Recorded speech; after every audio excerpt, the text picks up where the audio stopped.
Hello दोस्तों, आज हम आप लोगों के लिए एक न्यू वीडियो लाए हैं जिसमें कि 10th क्लास के मैथ में जितना भी एक्सरसाइज है आज उन सब में जो जो सूत्र आते हैं उन सब को क्लियर करवाएंगे। आप लोग इस वीडियो में बने रहिए और यह वीडियो इतना ज़्यादा फायदामंद होने वाला है कि आप सोच भी नहीं सकते हैं, इसलिए आप इस वीडियो में बने रहिए। चलते हैं, बिना किसी देरी का वीडियो को स्टार्ट करते हैं। सबसे पहले है एक्सरसाइज 1.1 जिसमें कि यूक्लिड विभाजन आप पढ़े होंगे। यूक्लिड विभाजन द्वारा हम लोग क्या ज्ञात करते हैं, आप लोग पढ़े होंगे। यूक्लिड विभाजन द्वारा, यहाँ क्वेश्चन है, यूक्लिड विभाजन द्वारा क्या ज्ञात किया जाता है। यूक्लिड विभाजन द्वारा HCF को ज्ञात करते हैं, यानी कि महत्तम समापवर्तक को ज्ञात करते हैं।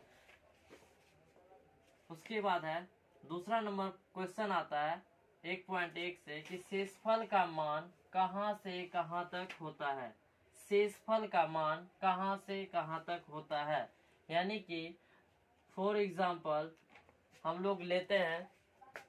मेरा एक रिक्वेस्ट है आप लोगों से, जो भी मेरा वीडियो को इस चैनल पे देख रहे हैं वो कॉपी कलम को लेके बैठें, काहे कि लिखना और प्रैक्टिस करना ही इस पृथ्वी पे सबसे बड़ा है। पढ़ तो हर कोई लेता है, प्रैक्टिस करना ही सबसे बड़ा उद्देश्य है। तो आप लोग लिखिए और पढ़िए ध्यान से।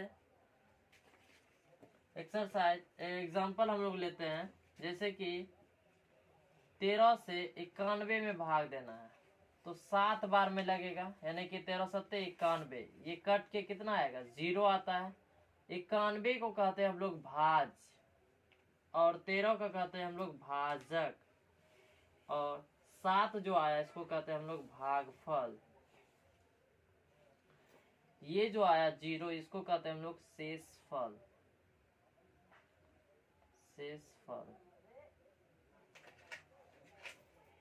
यही शेषफल का मान पूछ रहा है कि कहां से कहां तक होता है।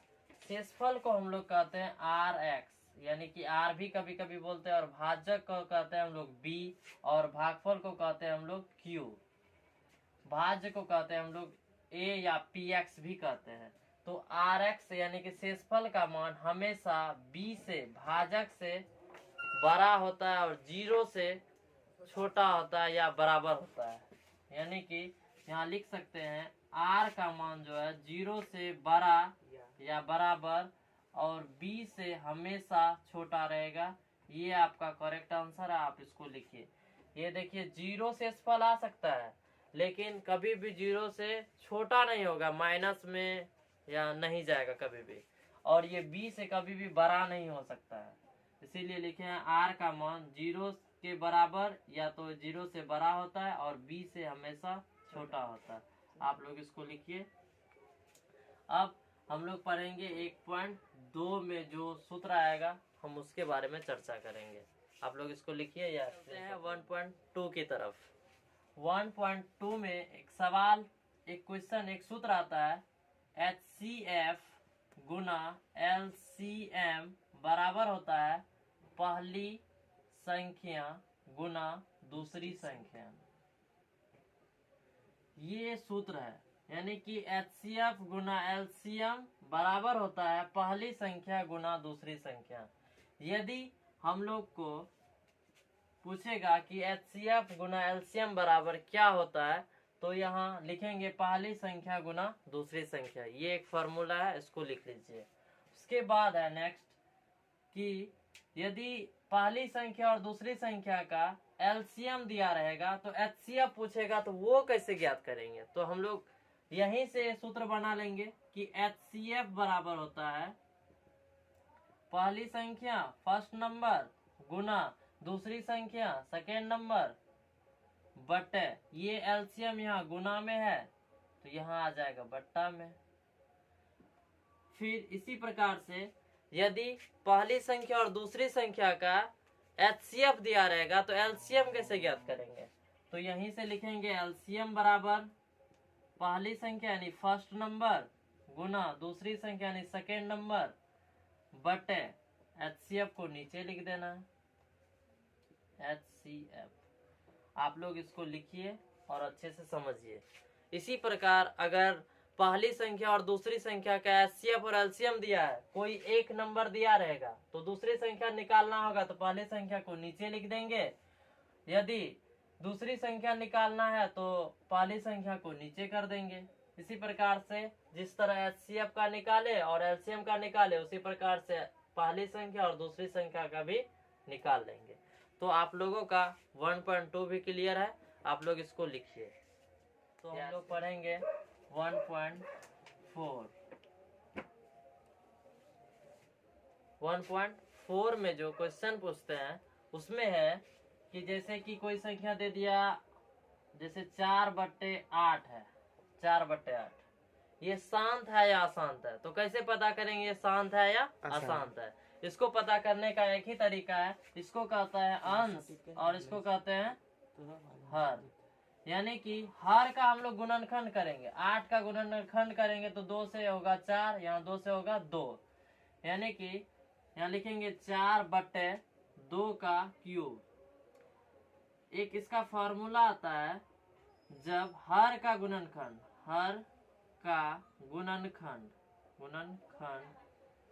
2n गुना 5m के रूप का होगा तब शांत कहलाएगा। तो ये शांत कहलाएगा।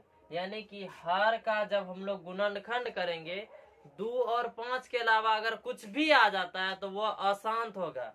जैसे एक एग्जांपल लेते हैं हम लोग, 7/210, 210 का खंड करना है तो 2 से लगाएंगे, होगा 1, फिर 0, 2 पंचे 10, फिर यहाँ लगाएंगे 3 से, 3 तिया 9, 3 पच्चे 15, उसके बाद 3 का 3, 3 सत्ते नहीं 5 से, 5 सत्ते 35। इसमें देखिए इसका हर का अगर हम लोग गुणनखंड किए हैं तो इसमें 2 भी आ रहा है, 3 भी आ रहा है, 5 भी आ रहा है, 7 भी आ रहा है। तो यानी कि 7 बटे लिखेंगे यहाँ 2 गुना 3 गुना 5 गुना 7। ये देखिए 2 गुना 5 m के रूप का नहीं है, ये जो है 2n गुना 5m के रूप का नहीं है, इसमें 3 भी है 7 भी है, तो यह जो है अशांत होगा, अशांत होगा। आशा करते हैं आप लोग इसको समझे होंगे। तो आप लोग इसको लिखिए और हम नेक्स्ट बताते हैं इसका सूत्र और फार्मूला। हम सूत्र के साथ साथ हिसाब भी बनाते जा रहे हैं कहीं कहीं, तो हम सोच रहे हैं ताकि यह जो है ना वीडियो आपके लिए 95+ मार्क्स लाने में सहायता करे, और ये पूरा फुल्ली सहायता करेगा, इसमें नो डाउट है। आप लोग वीडियो को देखते रहिए लास्ट तक। 2.2 में है गुणनखंड ज्ञात करना, यानी शून्यक ज्ञात करना। शून्यक द्विघात बहुपद का जब हम लोग शून्यक ज्ञात करते हैं तो उसमें अल्फा और बीटा आता है, अल्फा और बीटा आता है। तो अल्फा और बीटा को कहते हैं हम लोग शून्यकों का योगफल, शून्यकों का योगफल। इसका सूत्र होता है -b/a। इसी में आता है अल्फा इंटू बीटा, शून्यकों का गुणनफल अल्फा इंटू बीटा को कहते हैं c/a। ये हो गया द्विघात बहुपद के लिए। जब अल्फा और बीटा दिया रहे, यानी अल्फा प्लस बीटा, शून्यकों का योगफल बराबर होता है -b/a और अल्फा इंटू बीटा बराबर c/a होता है। एक त्रिघात बहुपद अगर आ जाए, त्रिघात बहुपद के लिए, त्रिघात बहुपद के लिए होता है अल्फा, उसमें 3 शून्यक आएगा, alpha plus beta plus gamma. इसका सूत्र होता है -b/a। फिर इसी प्रकार alpha into beta into gamma बराबर होता है -d/a। इसी में होता है alpha into beta, alpha into beta, alpha into beta plus beta into gamma plus alpha into gamma बराबर होता है c/a। त्रिघात बहुपद जब हम लोग बनाएंगे तो उसमें देखेंगे alpha plus beta plus gamma बराबर होता है -b/a।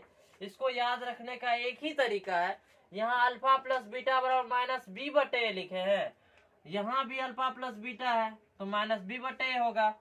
यहाँ alpha into beta into gamma, यहाँ गुना में देखिए तीनों है तो इसमें माइनस डी बटे ए हो जाएगा। और यहाँ देखिए alpha into beta, beta into gamma और अल्फा इंटू गामा यानी गामा इंटू अल्फा बराबर सी बटे होगा। यहाँ भी अल्फा इंटू बीटा और यहाँ भी अल्फा इंटू बीटा, यहाँ भी सी बटे होगा, यहाँ भी सी बटे होगा। तो आप लोग इसको लिखिए और या स्क्रीनशॉट लीजिए। और इसमें एक और सूत्र आता है, द्विघात बहुपद का सूत्र बताइए।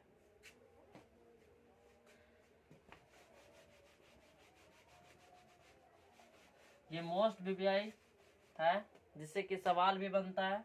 लिखेंगे द्विघात बहुपद का सूत्र।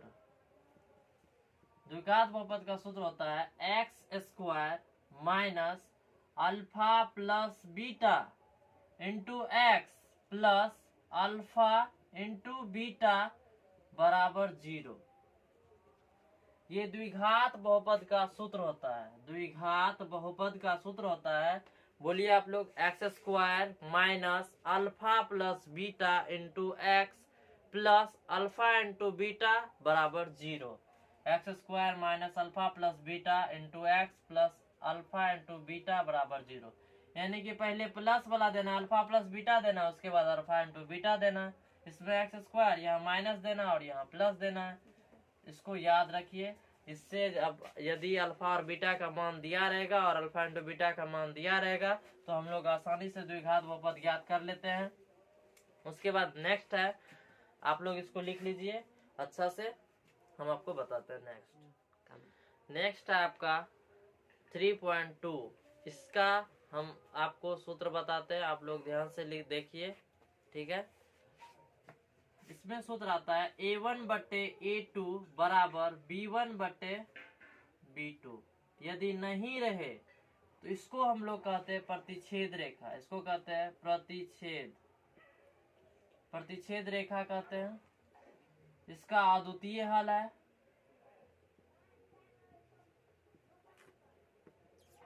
इसको हम लोग संगत कहते हैं। इसका एक हल है,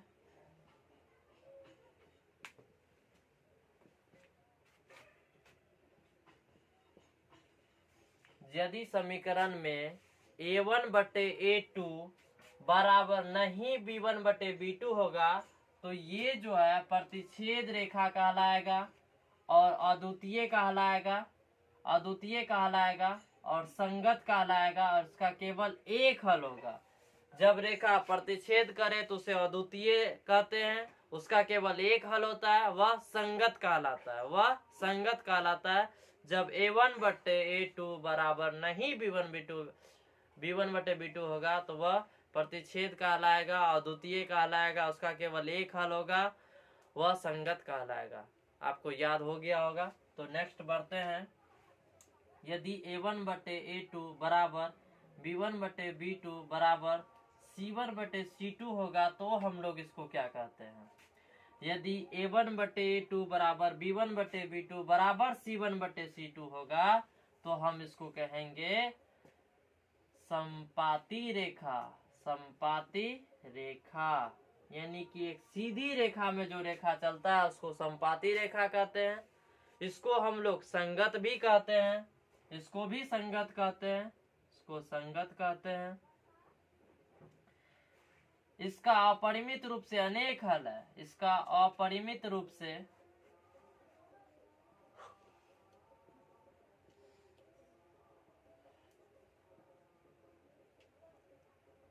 इसका अपरिमित रूप से अनेक हल है। A1 बटे A2 यानी कि पहला बराबर दूसरा बराबर तीसरा रहे, यानी A1 बटे A2 बराबर B1 बटे B2 C1 बटे C2 रहे तो इसको कहते हैं संपाती रेखा, इसको संगत भी कहते हैं। अब अपरिमित रूप से इसका अनेक हल होता है। इस रेखा का चिन्ह ऐसा होता है और प्रतिच्छेद रेखा का ऐसा होता है। जब दो रेखा एक बिंदु पर आकर मिलती है और काट देती है, फिर इधर से इधर निकल जाती है तो उसको कहते हैं प्रतिच्छेद रेखा। तो एक बचा है, आप लोग इसको लिखिए, हम आपको बताते हैं।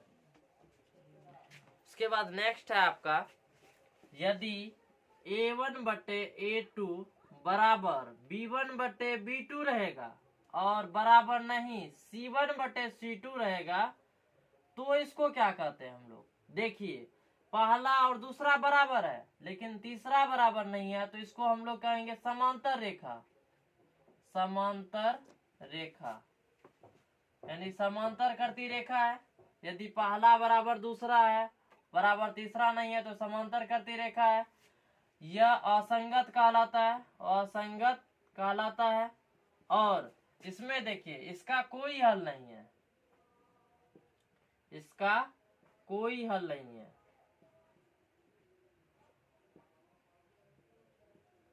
देखिए, इसका कोई हल नहीं है। यदि A1 बटे A2 बराबर B1 बटे B2 बराबर नहीं C1 बटे C2 होगा, तो वह समांतर रेखा कहलाएगा, असंगत कहलाएगा, इसका कोई हल नहीं होता है। तो आप लोग इसको लिख लीजिए और समझ जाइए। अब इसको याद करने का एक ट्रिक हम आपको बताते हैं, इन तीनों को याद कैसे रखेंगे।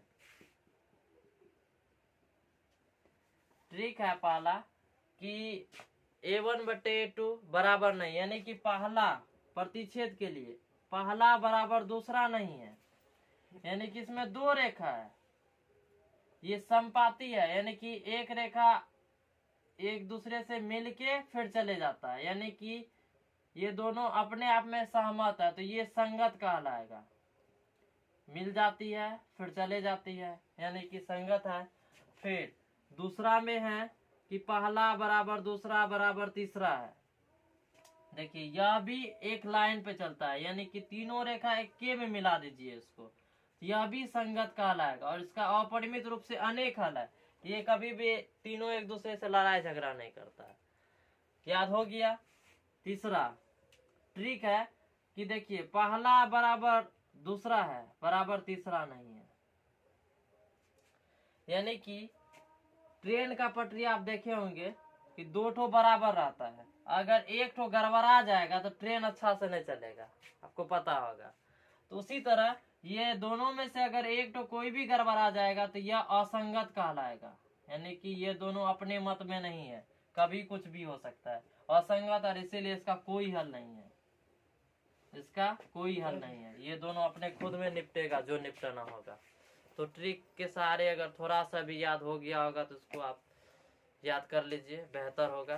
तो चलते हैं नेक्स्ट। उसके बाद आता है 3.5 में एक सूत्र सवाल पूछता है कि वज्र गुणनखंड विधि द्वारा हल कीजिए। आज उसका हम सूत्र सिखाएंगे। जैसे एक समीकरण दिया है, A1 x square B1x plus C1 बराबर 0, A2 x square B2 x plus C2 बराबर 0। तो इसको बोलेगा कि वज्र गुणनखंड विधि द्वारा हल कीजिए। तो वज्र गुणनखंड का फार्मूला के साथ साथ आपको ट्रिक भी बताएंगे, आप उसको ध्यान से देखिए। वज्र गुणनखंड का सूत्र होता है x बटे, सबसे पहले BC जाना है, यानी कि B और C लिख देना है, BC। यहाँ लिखना है y बटे, फिर लिखना है CA, C से A चले जाना है, यानी कि CA लिखना है, फिर CA लिखना है। फिर यहाँ लिखेंगे 1 बटे AB जाना है, AB, यानी कि लिखेंगे यहाँ AB। इसका एक ट्रिक है, फार्मूला है, ट्रिक TRIC के लिख लीजिएगा, 12 21, याद रखिएगा 12 21 को बैठाना है हर जगह, यानी कि यहाँ लिखेंगे 1 2, यानी B1 C2, यहाँ लिखेंगे 2 1, यानी कि 12 21, यहाँ भी 12, यहाँ 21, यहाँ 12, यहाँ 21। तो इसको याद कैसे रखेंगे हम लोग? वज्र गुणन का सूत्र है, यानी x बटे B1 C2 minus B2 C1, y बटे C1 A2 फिर C2 A1 बराबर 1 बटे B1 A1 B2 minus A2 B1। इसको याद रखने में बड़ी तकलीफ होता था, इसीलिए इसका एक ट्रिक हम लिख दिए कि 12 21, यानी 12 21 बैठा के आराम से हम लोग निकाल लेंगे। आप लोग को यह सूत्र बहुत अच्छा लगा होगा। आप मेरा इस वीडियो को ज़्यादा से ज़्यादा शेयर कीजिए। आज का वीडियो यहीं तक सीमित रहने देते हैं, तो नेक्स्ट आगे हम लोग पढ़ेंगे कल के वीडियो में। धन्यवाद। Thank you.